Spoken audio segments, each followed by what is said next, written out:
Oh my goodness! So what just happened? Some cards fell out. Hi, I'm YQ from YQ Magic and I teach tarot for decision making. And what just happened was I had a bunch of cards falling out of my deck while I was shuffling. In this video, we're going to talk about what to do when a card falls out of your deck when you're shuffling.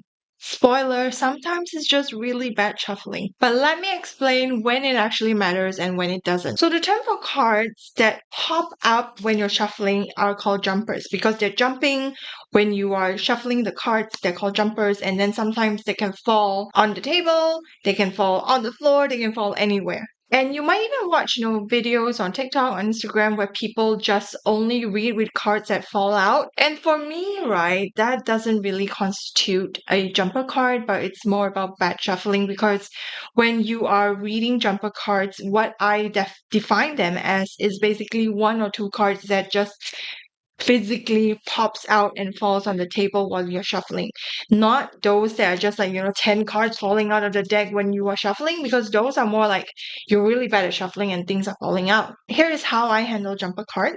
If you're shuffling and multiple cards fall out, multiple cards up to, I would say, two and above is multiple cards. If multiple cards fall out, what you want to do is just pick them up, put them back in a deck, and start shuffling again. Okay, so these, when more than two cards fall out, they go back in the deck because it's not really jumper cards, but it's more like maybe you weren't holding your cards well enough to shuffle well. And why do I say that? It's because if you do want the synchronicity, is that how you pronounce it? Or if you want that deliberate sign from the universe, I feel that sign from the universe is not signs with like a bunch of like cards falling out.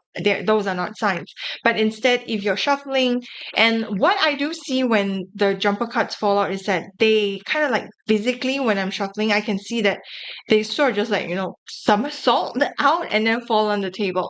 So those I consider jumper cards. Those I would put into a reading. Those I would consider them part of the reading.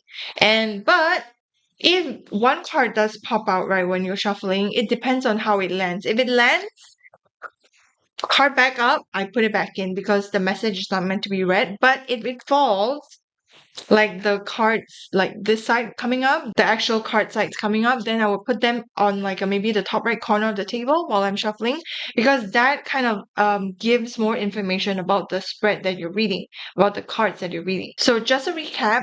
It is not a jumper card if too many cards fall out, put them back in. It is not a jumper card if it falls down, one card falls down, but it is the back side up. You just put it back in. But if it's the card where the cards, like the meanings are showing up, then we put them aside.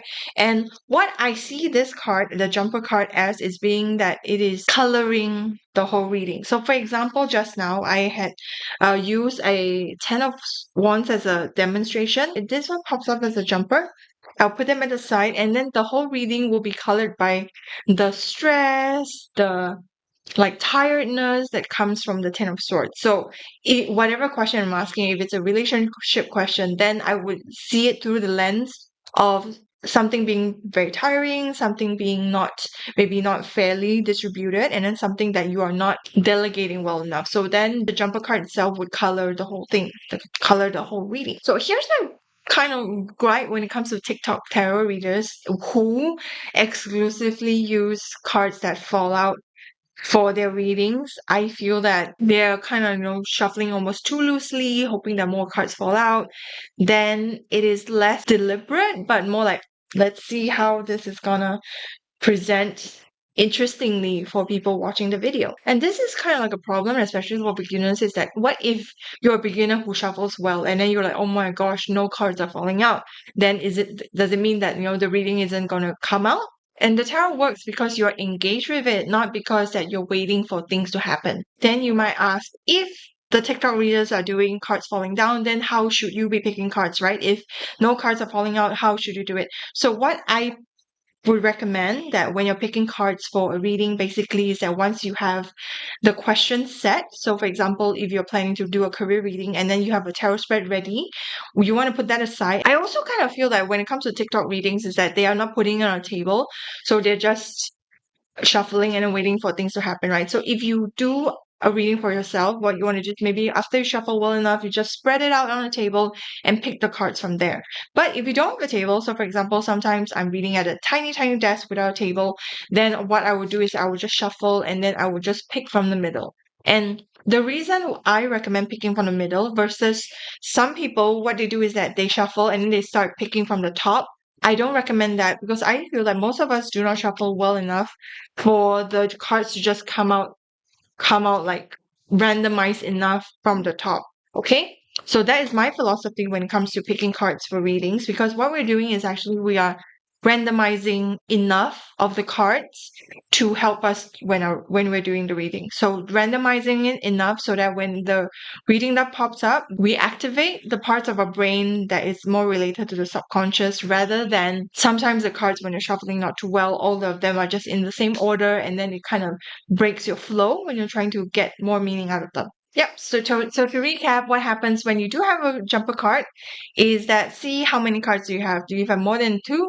Put it back in. You have only one card, but it's like the back facing up, put it back in. If you have one card and then it's coming up straight, then you put it aside and then you sort of see this as the overarching energy for the whole reading. Because one card falling out while you're shuffling might be worth noticing versus too many cards falling out. And please, please, please stop shuffling badly on purpose for TikTok just for, how it looks on the video. Stop doing that because it's not really doing much when it comes to a tarot reading. And eventually it is not about the cards, it's about our brain and how we engage with the cards.